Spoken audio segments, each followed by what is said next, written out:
Hey guys, it's Smudge here, and we're back in the F5E Tiger 2.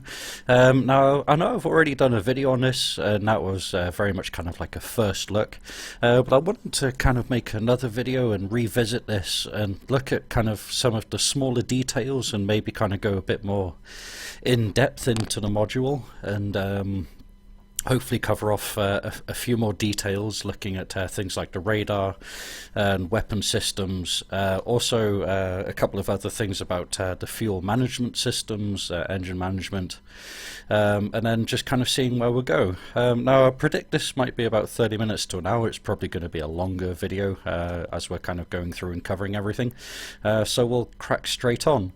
Now I am doing this on the live version, 1.5. So my performance frames per second is much better, so it should be less stuttery than what it was on my kind of first video.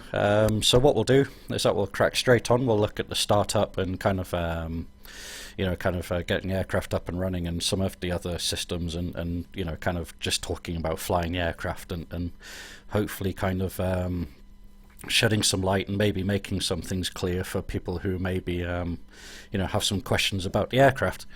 So the startup sequence, again, very simple in this aircraft. First thing that we do is that we switch on the battery, clear the master caution there. You can hear the kind of battery kicking into life. You get a whirring noise. At this point I also turn on the left and right generators. You can do that after you start the engine, but I've never kind of had a problem with doing it straight away. We then contact the ground crew using the comms key. You hit F5 for ground air supply, and then the first thing that you have to do is connect it. Copy. So we get a copy from the ground crew there saying that they're connecting the air supply, and then you get a little message up in the top left hand corner there saying ground air supply is now connected. So we now turn on the left and right fuel boost pumps for the engines.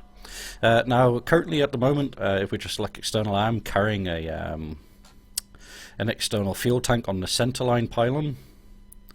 Now when you're taking off and doing ground operations, you use the internal tanks rather than the external tank, although as soon as you get airborne you can go to the external tank. I think it's just mainly to do with their kind of fuel demand and pressures and things like that.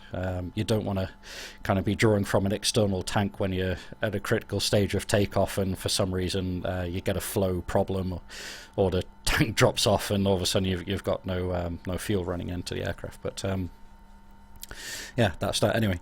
So next stage, so we've got the battery on, we've got the fuel pumps on, we moved the left throttle out of the idle indent. Excuse me, and then we go ahead and contact the ground crew again, and then we tell them to apply the air pressure. Copy. Then we watch the N1 needle over here, wait for that to get to about 15%, which is about there, and then we go ahead and press the left engine start button. Just press and hold, and there we go. That's kicking into life there, and then we can let that go, and then the engine will start up itself pretty much straight away. Excuse me. So that should idle at about just over 50%. There we go. So with that, the aux air doors open on the outside. So you can see that the aux air door there is open, which is really quite neat. And again, that helps the engine draw in air rather than it having to kind of pull air all the way in through the air intakes. It's got an opening that's closer to the engine intake. Now as you can see, the right one's still closed there. Now on the gauge here, the aux air doors, it shows in, out, and then it's got this hash. Now that hash comes up when there's either no power to the aircraft or if they're asymmetrical. So if one door's open, one door's closed, you get that hash type indicator there. Now what I'm going to do, I'm going to try and start up the right engine, but by doing a cross bleed start. So you can take pressure from the left engine to start the right engine without the need of the ground crew. So what we do is that we apply the brakes. Now the brakes have to be applied to do this. You throttle up to 95%. So just bring the throttle up here. Now in the manual it says if you're doing this on the ground, apply chocks first. So we're about In fact, we're a little over 90% there. So move the right throttle out of the idle indent, and then all we need to do is press the right engine start. As you can see, it's taken pressure from the left engine. The needle's kind of gone up there, and then it's, after a little time, it should start spooling up. So just keeping it held here. It's the first time I've tried this. I know I should have probably tried this beforehand, but according to the manual, this is how you do a cross-bleed start.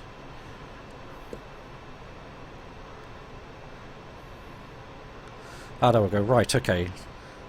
That's interesting. So, there we go. Right, okay. So just to kind of explain what I did there, I actually moved the throttle back into idle, and then out of idle. Press to start. Is that going up?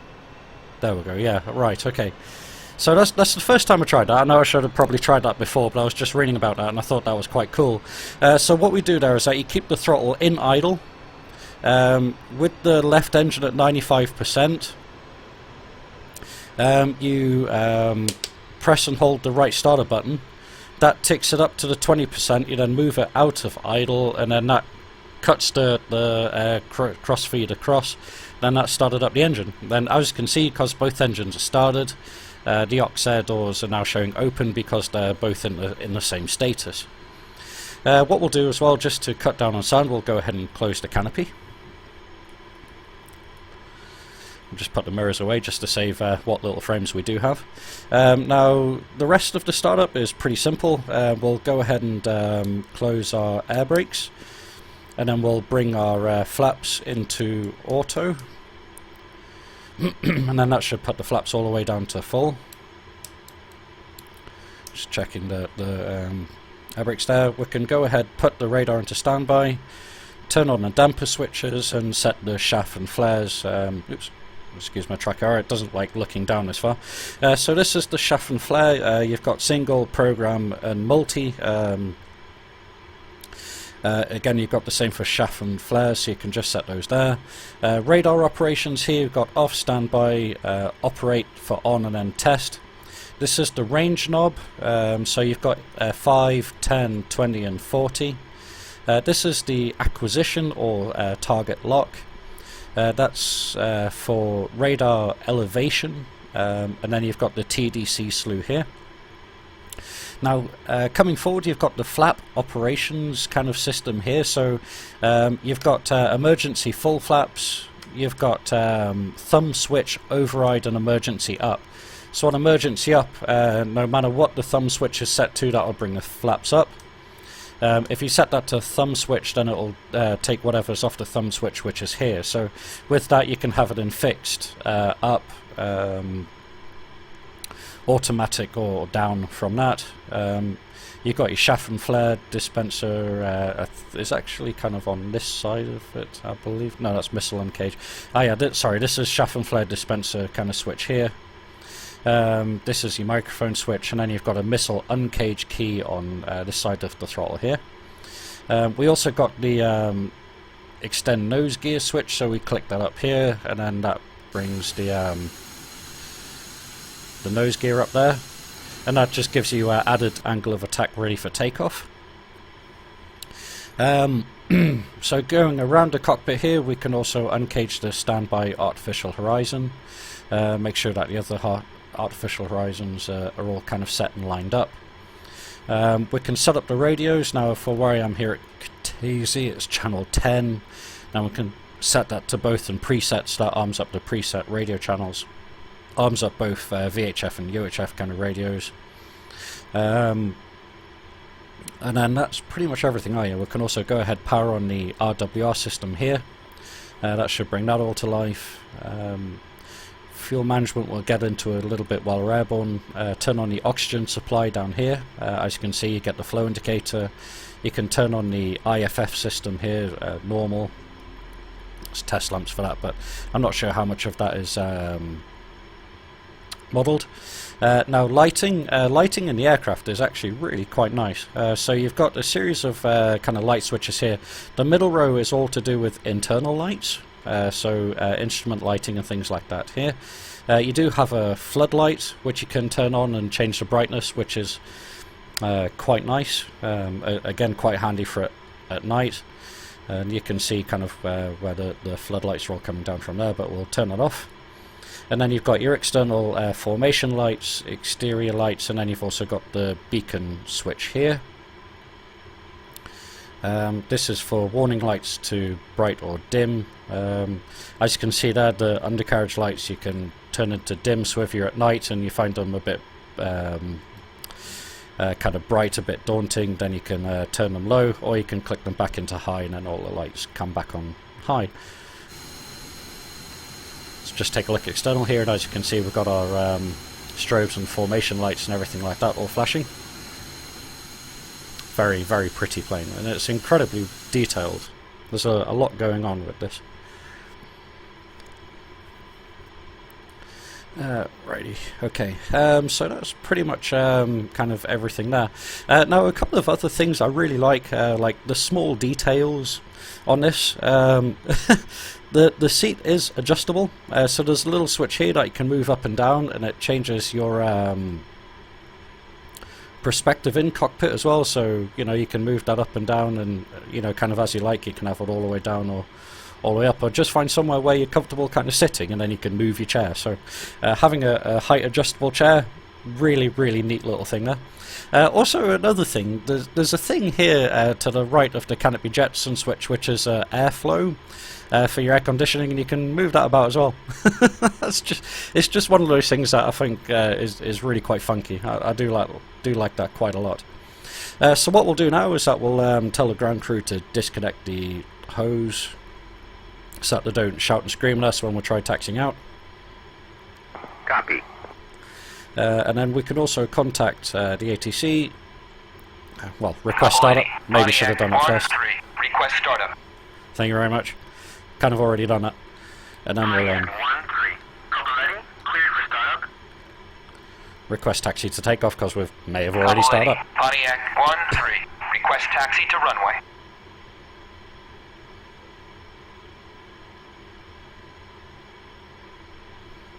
Anytime you like, Tower. Pontiac 1-3.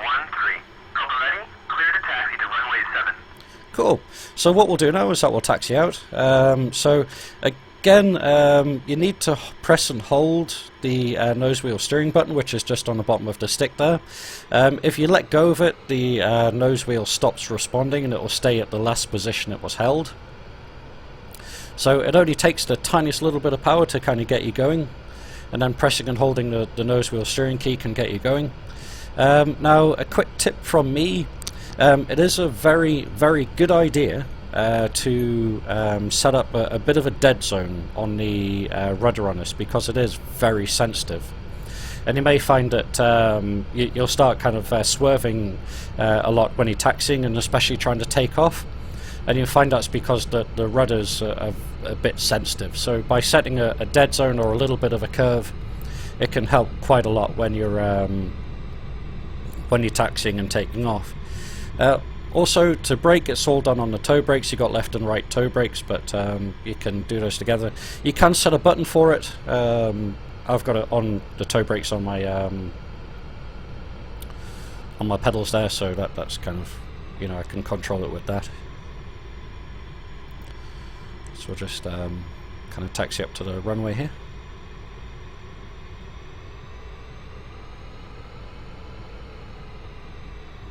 And I'll just go ahead and pause. Also, other light switches, which is quite cool. You've got compass light switch, and then there's also a light switch down here for the armament panel, which you can turn on and off, which is quite cool.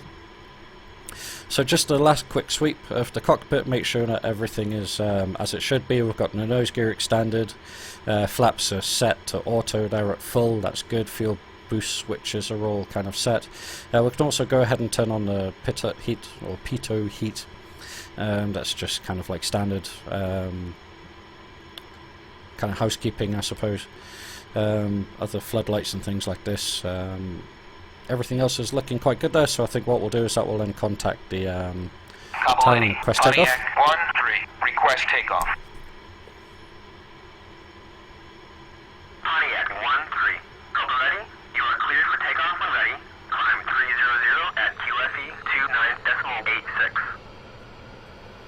So I'll go ahead and take a position on the runway here, again pressing and holding the nose wheel steering key so that we can turn onto the runway.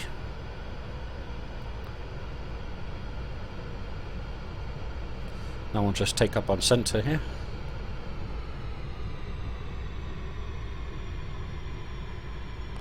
Now just bring it to a halt. Now a couple of pre-takeoff checks to do. It's a very good idea to trim back a fair bit in this. You will find that as you're taking off, it does take quite a bit to kind of get it off the ground. So I generally trim back to the point where when I'm sitting naturally and I look down, the stick is just kind of, or the bottom of the TACAN panel here is just visible. I find that gives me just enough kind of nose up attitude once I get off the ground. And you find that if you don't trim back, when you do get off the ground, the aircraft will pitch forward quite dramatically as you're building up speed. But it is quite responsive to trim, so it's nice like that. So what we'll do is that we'll hold the brakes and then we'll throttle up. Then we'll hold her at about 100% without afterburners. And we're polluting the atmosphere. You can't really kind of see it out the back there, but there is so much gunk coming out the back of this aircraft it is untrue. It's just a little bit more power in SAS at about full military power. Then what we'll do is that we'll pop the brakes. As she starts rolling, we'll kick into afterburners. When you kick into afterburners though, you will notice that there is a surge. So it kind of loses RPM, then it climbs up, then the afterburners kick in. And then we're looking for about 150 knots as we start kind of rotating, but she does build up airspeed very quickly kind of down the runway. So we'll start pulling back on the stick here now. So that is coming up to about 170, 180, 190, 200. We'll go gear up, got positive rate of climb. I'm still kind of pulling a fair back on the stick here. As you can see, it's quite the stick's a fair way back, but as I start gaining speed, I'm kind of bringing the stick forward. Flaps are in auto, so that they're still kind of semi-deployed, but as we pick up speed above 250 knots, those will start kind of straightening up, as you can see there. And then as we're kind of gaining up above 300, we'll start trimming forward back into a more kind of stable flight pattern. Then as we're above 350, we'll come off the afterburners.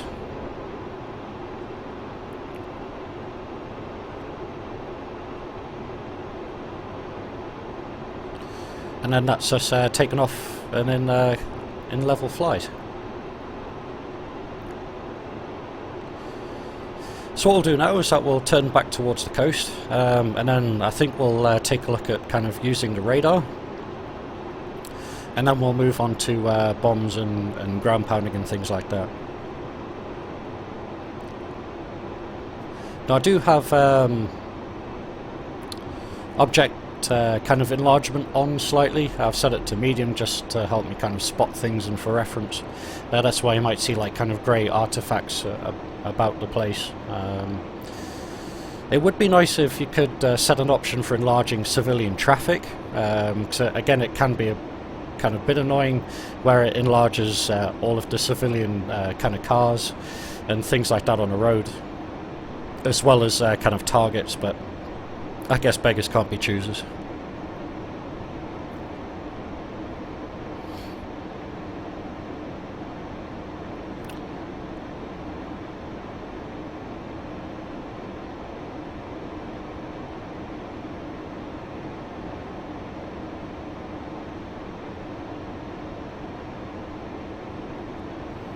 Okay, so kind of level off here, about 6,000, 5,900, and then we'll take a look at kind of getting the radar warmed up. So just before we took off, we're on our startup kind of sequence. We set it to standby so we can just move that into operation.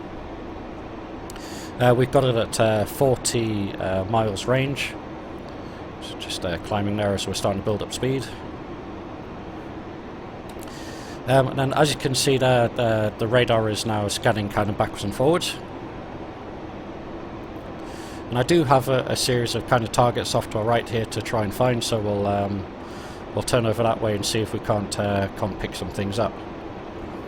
Now I'm carrying a couple of bombs and rockets at the moment, so manoeuvring's not the best. You find that once you do jettison things like this, they do get a lot better. Also, what I'm going to do at the moment is turn on the external fuel tank. Now, as you can see, the fuel needle goes up, showing that it's drawing from the external source, which is quite a neat little thing. And then what we could also do, in fact, we'll do this kind of once we've used up the external tank. You know that you've used up the external tank because you do get a caution panel down here saying external tank empty, and then we'll pop that off. So we're flying towards a couple of targets this way. I can just see the kind of model enlargements in the horizon, and then as we're approaching them, we'll talk about kind of using the radar. So the radar at the moment is at maximum range. Now when the radar is at maximum range, you can elevate the antenna up and down, and then it kind of looks and for things on the horizon. In fact, it's starting to see something onto the left side of the scope there.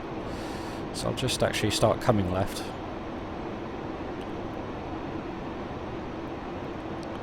I think it might be a tanker or something like that I've got doing orbits. This is a standard training kind of map I use for just kind of keeping my eye in when flying. Little bits of slowdown here and there, sorry about that. There we go, so we've just moved the antenna up there slightly, and we've got a couple of hits on the old radar screen. So that's at 40 and they're below the line there, so what we can actually do is bring that down to 20, so that when it's at 40, I believe it's 10, 20, 30, 40. When it's at 20, it's 5, 10, 15, 20. So they're coming up to about 10 there, so I can actually move that down to 10. And then it should just start coming into the top of the scope. So as you can see there, they're it's kind of up in front of us now. When you're in 40 miles range, I'll just start slowing down here as well. When we go up to 40 miles range, as you can see, there's no TDC cursor or targeting cursor.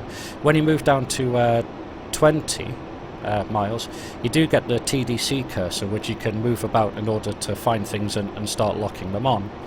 So what we'll do, I do have a couple of targets out in front of me here. We'll point at them, and then we'll talk about locking on, because it's not as simple as what you think. So what you do is that you kind of get your target. We're in range here, we're at about 10 miles. You put the TDC over the aircraft or the cursor that you want to hold up, and then you press the acquire button. Now what it does is that it puts the radar into a very small cross section that you can move left and right. But as you can see, we're not finding anything. So what we then need to do is adjust. We know it's in that direction. So what we do is that we then adjust the radar elevation until the target that we want kind of comes up there. If you can't find it, just resume search. Oops, and move kind of back off to the right there. So that's why we couldn't kind of find it there. So if we move him back into the center, and we are kind of gaining on him here, so what we'll do is that we'll move this down to 10 miles. We'll bring the TDC cursor down onto him. In fact, we're getting into a bit of a tail chase here, I think. So he's off to our right there slightly.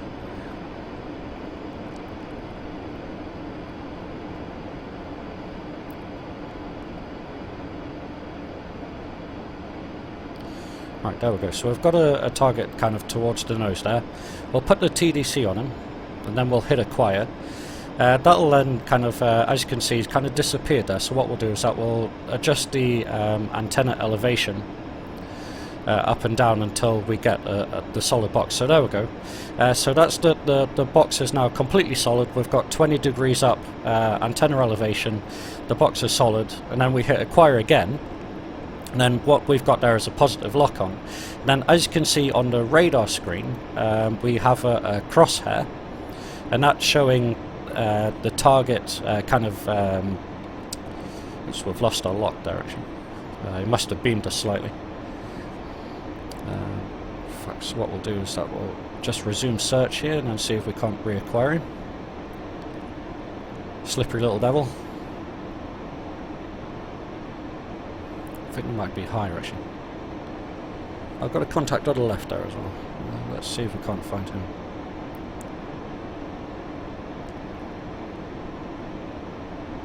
And then he comes back there. Typical. So let's see if we can't find this guy here. So we'll hit acquire. That'll bring the radar into view. That's pretty much there. So there we go. So we've got the cross up there, which can guide us onto target. What's really handy as well, we lost the lock there again. Kind of as we're manoeuvring, just resume search. I think it's because he's towards the limits of the height. There we go. That's him there. So we'll just bring it back into narrow by hitting acquire. We'll adjust the antenna elevation and then we'll hit lock again. So that's us positively locked on. What I was going to say there as well, you also get a dot on the HUD, which is really helpful. As you can see, and the dot leads us to our target. So you've got the circle in the middle there, which is our targeting kind of viewpoint, and then you've got a dot on the outside. So we're starting to slow down a fair bit here in the climb.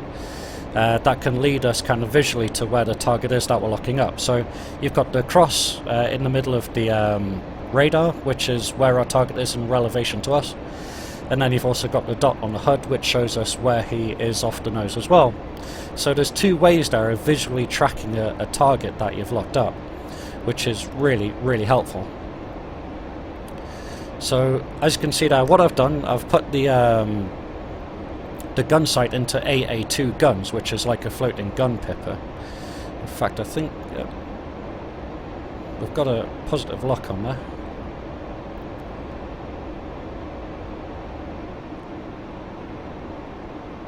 So that's our kind of guns ranging there. So if we want to do a guns attack, we can do that. We can move it into AA1. Just go back to search.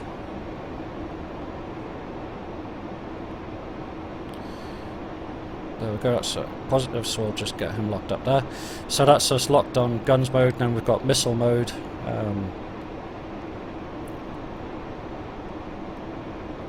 So that's us locked on there with missiles mode, and that gives us our aiming on reticle. So what we'll do is that we'll just kind of close up, and then we'll talk about how missiles work.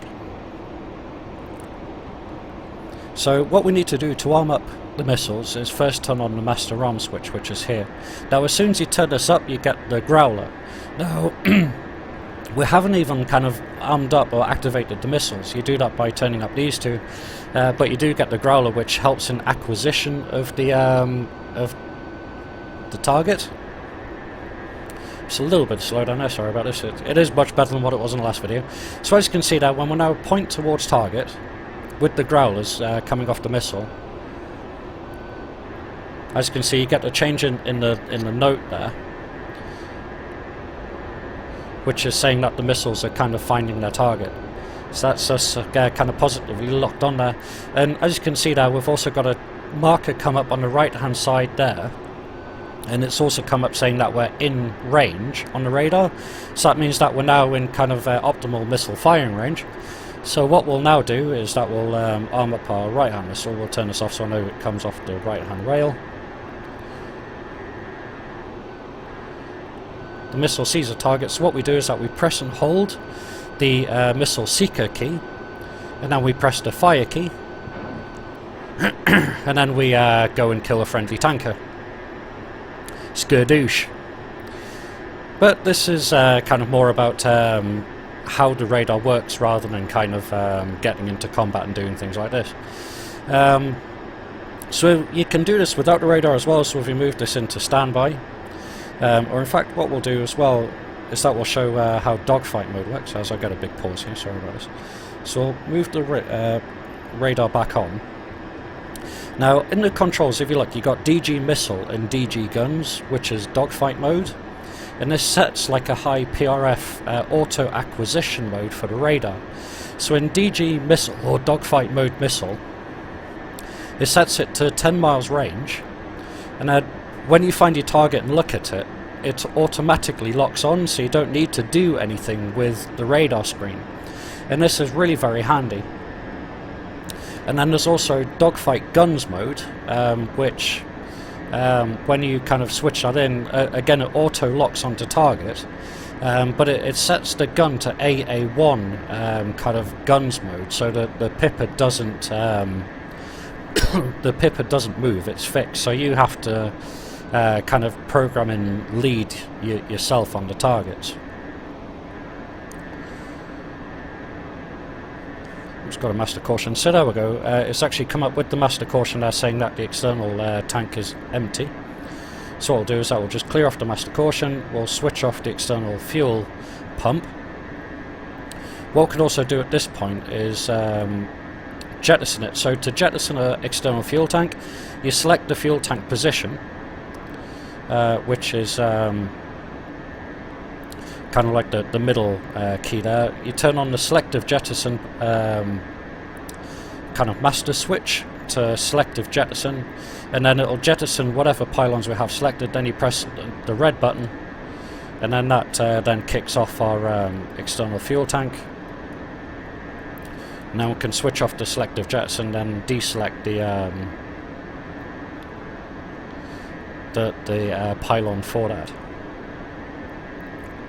So just a quick note about guns then. So if we go into dogfight guns mode and then kind of lock onto the target, now this is kind of like constant kind of chase mode, and you do get a range indicator on the gun sight. So what we do is that we kind of bring this up onto the target. There is a two-stage pressure on the trigger. So the first stage brings up the smoke deflectors. You then place the pipper kind of where you think that the rounds are going to go, whether it's high or low, something like that, on target, and then squeeze off the second depression, and then you squeeze off, and we actually got a few hits on target there, which is quite helpful, considering I'm also fighting the fighting the trims here a little bit. Just moving off the external fuel tanks, and also having a missile on one wing and not on the other is kind of unbalancing the aircraft slightly.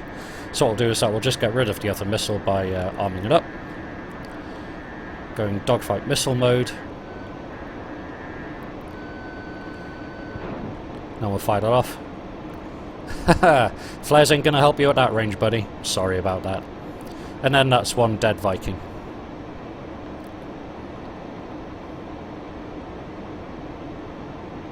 Bon voyage. Right, okay, so that's missiles and a little bit about the radar there. I hope that's kind of helped with that part. Now what we're going to do is head over towards the bombing range, as we get a little bit more slowdown, sorry about this.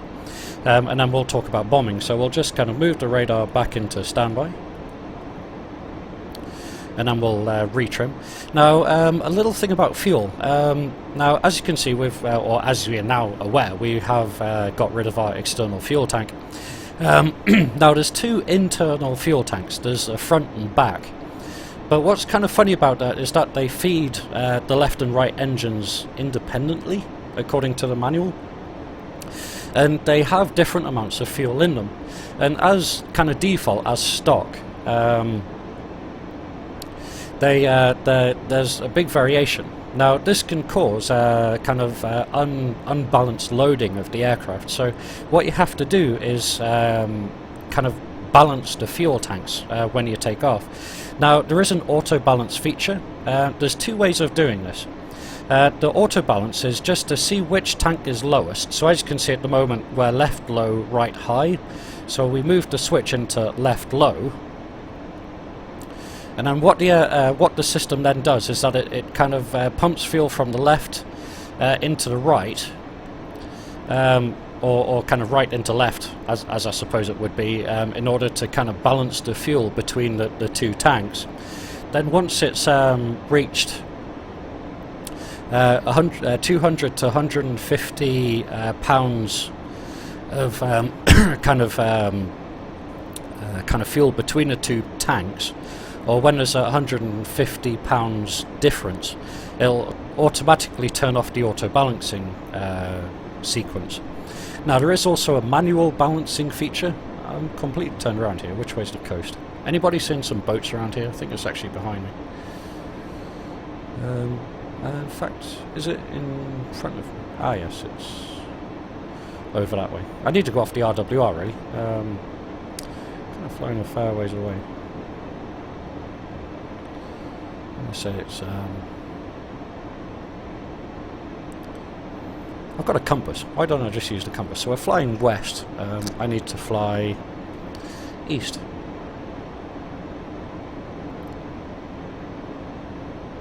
So it is beating us. You know when you just kind of get completely turned around and you don't know which way's up? That's us at the moment. In fact,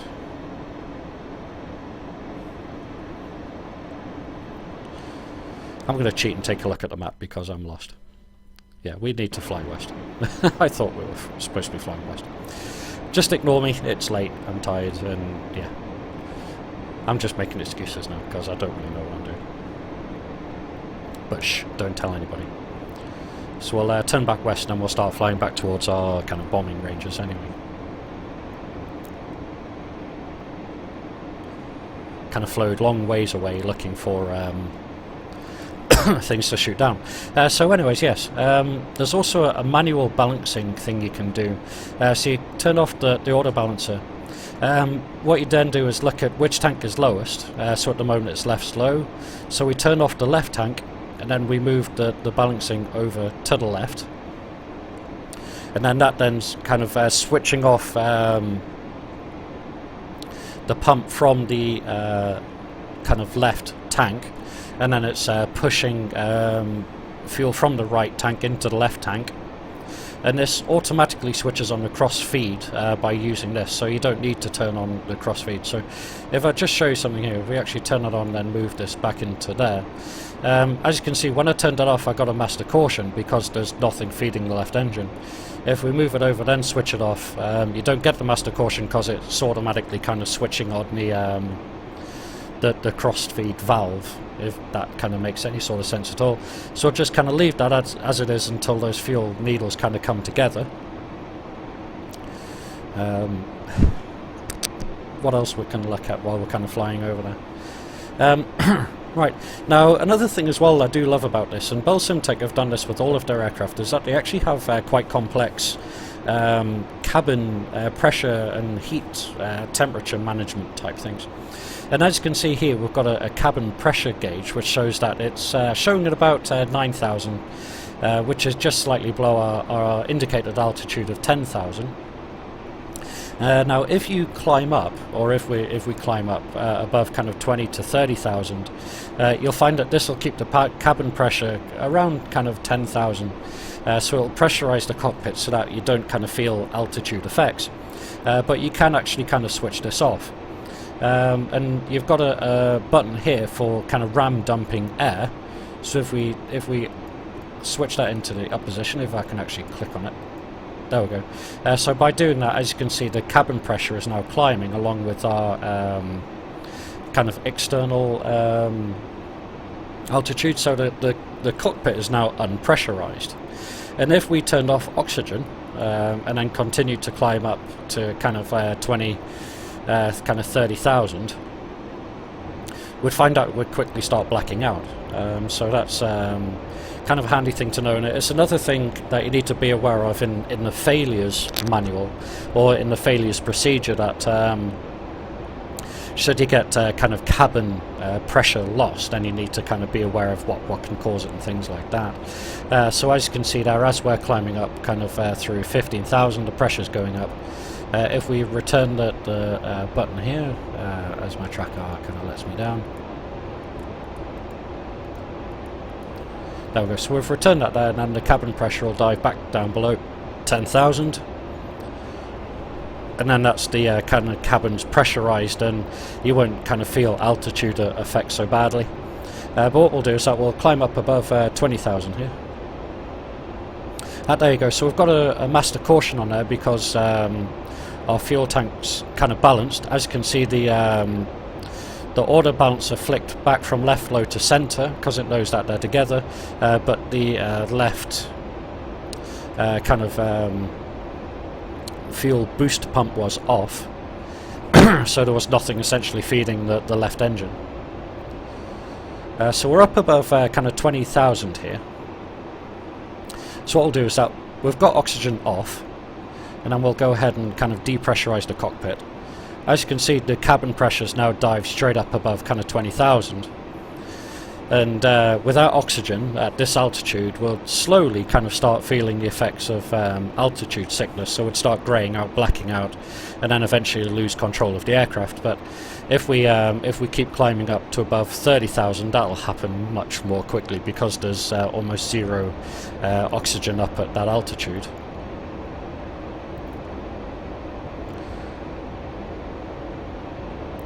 So just kind of kicking in the afterburners here as well, just to help us kind of climb up.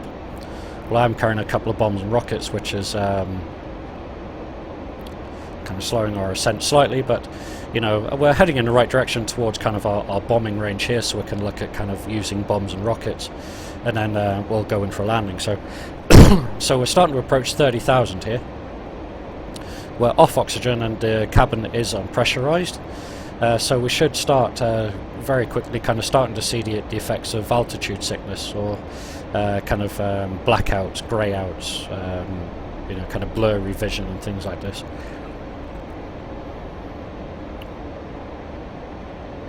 What's also interesting as well, I've got the afterburners on, but because we're at altitude, engines are starting to lose performance, so the RPMs are actually kind of diving down as well, which is really quite funky. But as you start getting kind of below certain speeds as well, you'll find that the aux air doors will open up in order to kind of bring the engine some more air. So here we go. As you can see, everything's starting to get a bit disjointed here. So we're up at just hit 30,000 there. So as I said, when you hit 30,000, all starts happening very quickly. So kind of brain's starting to get a little oxygen starved. We're all starting to kind of go a bit crazy, and everything's starting to go kind of very blurry around the middle. Now, in order to kind of get out of this situation quite quickly, all you need to do is just switch the oxygen back on, and then, you know, your head very quickly clears. And even though that the cockpit's completely unpressurized and we're at kind of 32,000 there, yeah, we're now kind of on oxygen, our brain's happy, and we're all kind of doing quite well. But if the oxygen was to fail or run out, or the oxygen pressure kind of falls off, you find that very quickly you'll kind of start getting kind of oxygen starved, and then you'll start going back into blackout.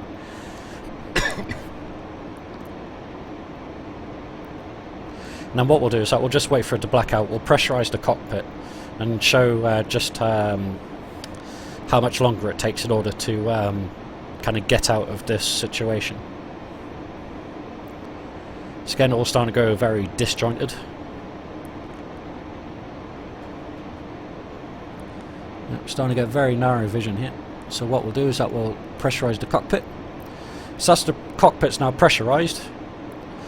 We are starting to come back, but it's a much slower kind of recovery than if you'd switch on the oxygen. So as you can see, everything's still a little hazy, a bit disjointed, because we're still not getting kind of lots of oxygen. Our cockpit pressure at the moment is about 13,000. So there we go. We're kind of recovered as it's kind of blowing air into the cockpit in order to pressurize it. But to be safe, we'll just go ahead, turn on the oxygen, and then we'll keep the cockpit pressurized.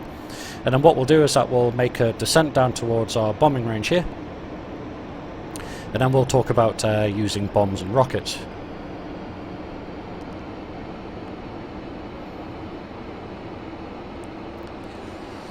Alright, so bombing. Now with bombing on this, unfortunately there is no way of kind of using the radar to kind of help with bombing targets. It's all done manually. Now, in order to do this, what we need to do is set the gun to manual, and then you set the depression of the gun sight using kind of this knob here. Now, for retarded bombs on a shallow descent, I generally set it to about 90, and I find that that gives me kind of pretty good results on a shallow approach with drag bombs. Although there is kind of like a table in the manual that shows kind of best dive angles and speeds and things like that for kind of dropping bombs. So I'm just popping the air brakes here just to kind of control our speed in the descent.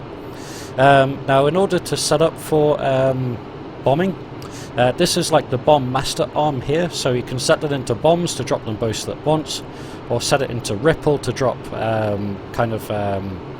either, you know, kind of one followed by the other, and then you've got the ripple timing here, so you've got 0.6, 1 second and 1.4 second interval between the two bombs. You then need to arm the bombs, so you've got safe, nose arming, nose and tail, or tail. So nose is like an immediate impact. You can get bombs that have a like a stalk that sticks out of the nose, so it's almost kind of makes the bomb like an air burst. It bursts just above the ground, or it bombs it, or the bomb will detonate as soon as it kind of like there's initial contact on the nose. Nose and tail means that both the nose and the tail charges need to kind of go off, so that's kind of like a solid impact. Then tail is like a delayed impact, so the nose hits, it doesn't detonate, it needs to wait for the tail to kind of impact in order for the bomb to go off. That's kind of how that side of it works. So what we do here is that we then select our bomb pylons, which are our inner kind of pylons there. That's where we've got the bombs on, we've got rockets on the outside. Now we are using retarded snake eyes. Retarded that they've got kind of like drag fins, not retarded that they're a bit stupid. But they do call them dumb bombs, so you know, kind of make up your own mind about that one. And then what we'll do is that we'll make a kind of fastish low approach, and then we'll see if we can't get some things here. What I might also do is just set this into tail arming, which I have done, just so that we don't kind of frag ourselves as we're going past.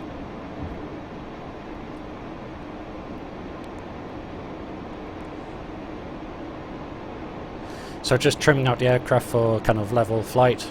This speed I'm at kind of maximum military without burners, or maybe just tickling the burner ever so slightly. Speed's building up above 300, which is nice because that means that we've got enough escape velocity not to get fragged by our own explosions. And then we'll roll in and see if we can't blow something up, but we'll probably get a lot of slowdown and stuttering as we're going in because my computer is awesome. Just rolling in here, building up speed quite nicely.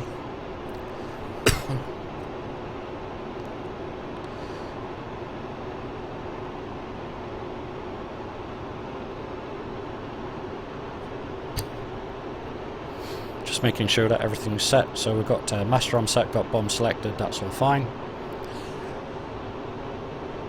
And then we'll just kind of roll in on target.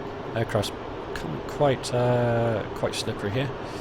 And then just as we get to there, I'll hit release. Both of our bombs should have come off there. And we'll see what we got. Big pause. I fell really short.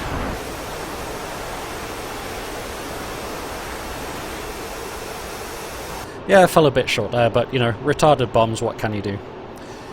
Usually get a bit better than that, a bit annoyed with myself, but there we go. So what we'll do is that we'll have a quick look at rocket stand, so we'll move this up to about 30, which is a good place to start for kind of rockets. We'll arm up our rockets by arming up the external hard points, and then we move the external stores selector across the rockets, and then that's kind of armed up the rockets. Now unfortunately with the rockets it's an all or nothing type thing. When you fire off the rockets, all of the rockets go as soon as you press the fire key. There's no selector for firing kind of one rocket or a couple of rockets at a time. It is a case of you know, your rockets are going to go as soon as you press the button. So we'll just climb up slightly here, then we'll do a slightly kind of steeper attack on.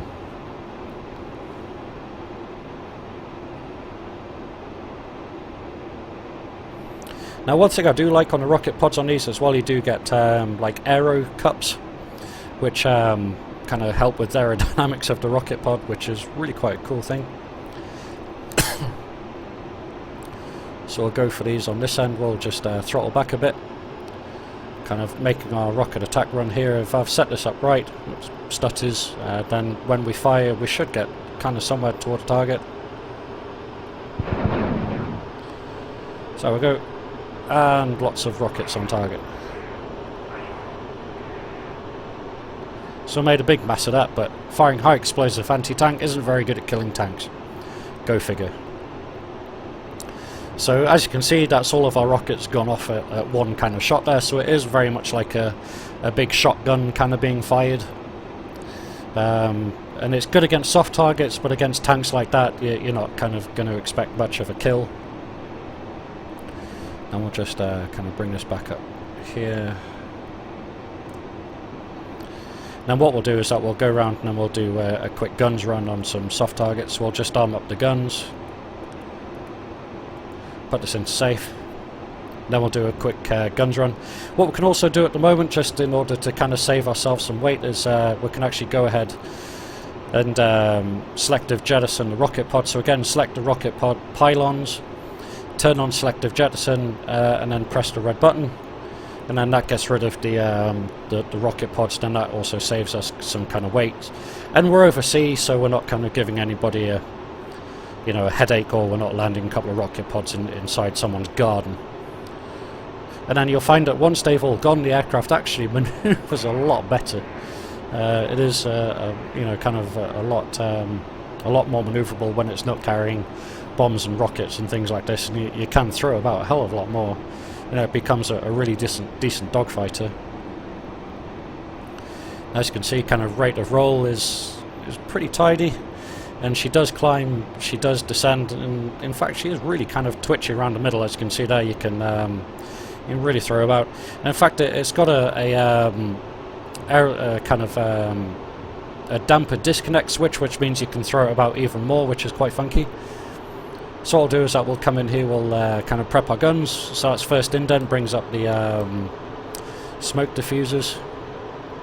And then we'll do a quick guns pass here. Now we'll head home.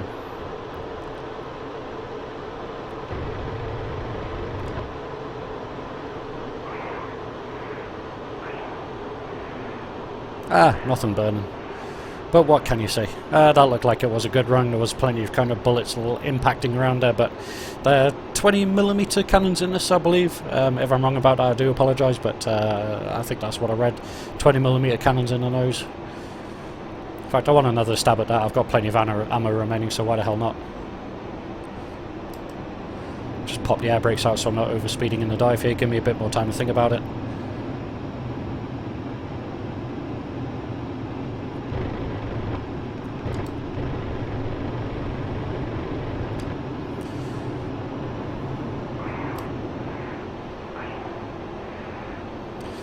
So those invincible trucks don't seem to react too well to 20mm, but hey ho, what can we say? So what we'll do now is that we'll just go back and then we'll set up for landing. We'll put radars already in standby, turn off the thing there, that's all fine by me. And then we'll RTB.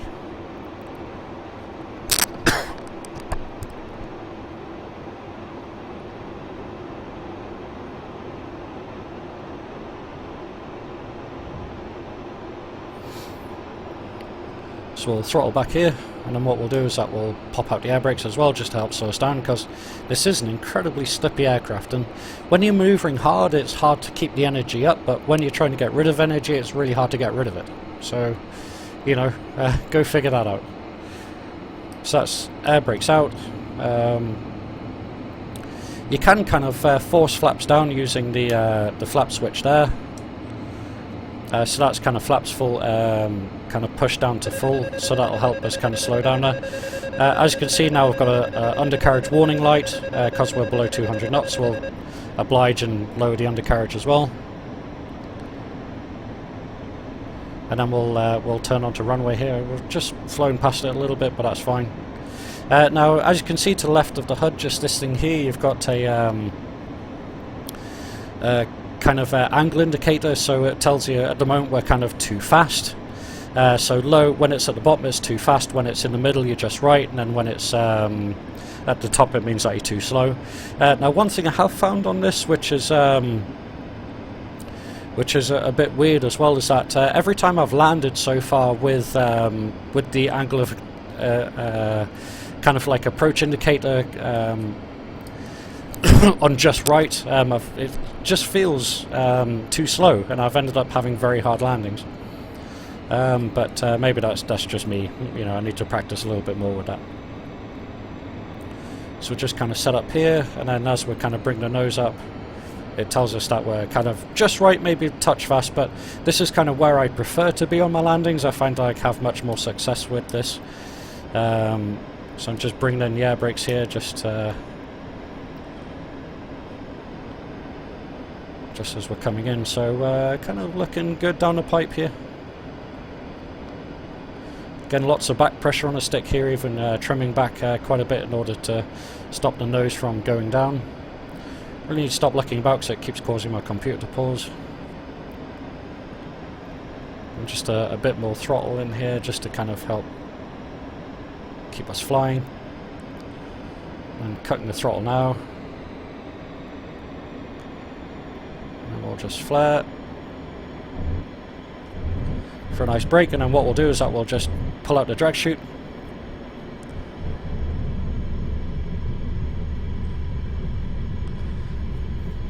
And then if we look externally, got a lovely kind of parachute helping us brake. And then what you can actually do is throttle up a little bit, and it kind of adds like a dragging effect onto the parachute, which is kind of strange, but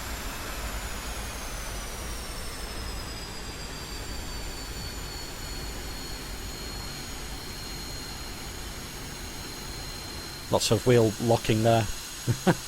Just adding in a bit of brakes. Taxi to parking area. We certainly will. So this is kind of us kind of stop. So to release the drag chute, you just turn and pull like that on there. Then that releases the drag chute. And then we'll just kind of return everything to where it needs to be. And then we'll go taxi in. So again, don't forget, nose wheel steering key. Really can't kind of stress that enough, that when you're taxiing, if you don't hold it, you're going to crash.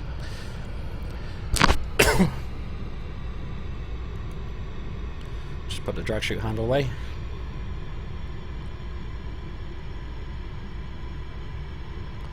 And we'll just pull off the runway here and then bring this to an end.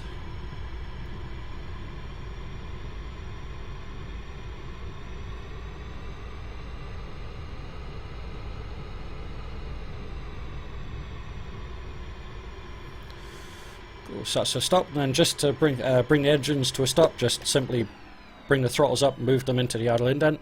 Now another thing that's really cool as well, when you turn off the engines like this with the battery on, the floodlights come on. It's not a bug, it's actually a feature, so that if you're stopping at night and you just switch off the engines, then the floodlight comes on. And then what we'll do is that we'll just kind of switch off the rest of the systems here. Open up the canopy and let some air in. So I hope that you've learned something here. I hope I've kind of, you know, done a better job of this than I did on the last video there. Hopefully covered off kind of lots of stuff there. I'm sure that there's lots more stuff to learn. There's a lot more kind of to this aircraft than what I've covered here, but I just kind of want to give you kind of people an insight into the aircraft and give people that are just starting out a fighting chance. Any questions, please feel free to ask in the comments. I do try and reply to every comment that's given to me. And yeah, I do love this aircraft, and I think it's got a hell of a lot of potential. You know, and I really do kind of look forward to flying this more and more and covering every other kind of little aspect of the plane. So I hope that you've enjoyed this. Like I said, if you have any questions, please ask. I'm here to help, and I'm happy to answer any questions that you got, regardless of how daft you might think they are. And yeah, we'll hopefully see you next time. Thank you very much.